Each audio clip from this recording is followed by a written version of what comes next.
Well, so far, and by the way, this is Zephyr Babelbrox, the British Tech Guru.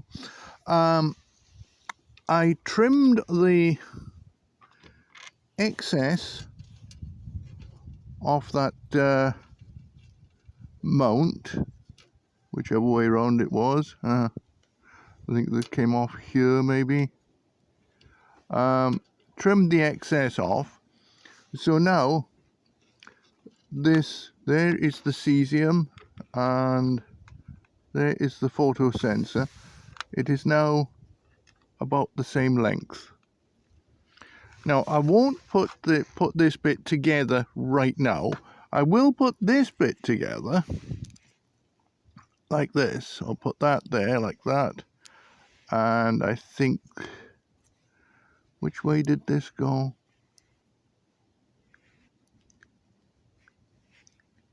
Yeah, that bit went on there. That's right. Okay. So I'll put this bit on here. See if I can squeeze it on, because the paint will have changed the fit very slightly.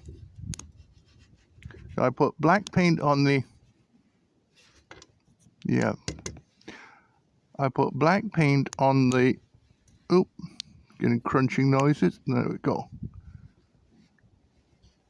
Get that into place. There we go.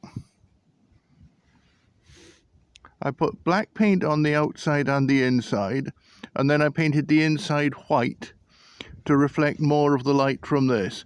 But since I can still smell paint on this, I'm not going to do any more until till next weekend, because I don't want the paint to affect this cesium glass, or it's not actually glass, it's a thallium doped cesium iodide crystal.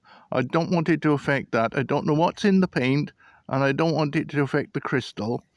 So and since it's still off gassing, I won't risk compromising the crystal, because that crystal, that's a tiny little thing.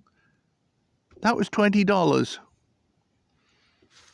This was $2. That was $20. And that was $1. Well, part of a $1 item. Now I could have used metal. Well, and not really, because the metal might have blocked the radiation. So anyway, I'll probably test this from using a piece of americium 241. That's easy to get. That emits 0.9 microcuries.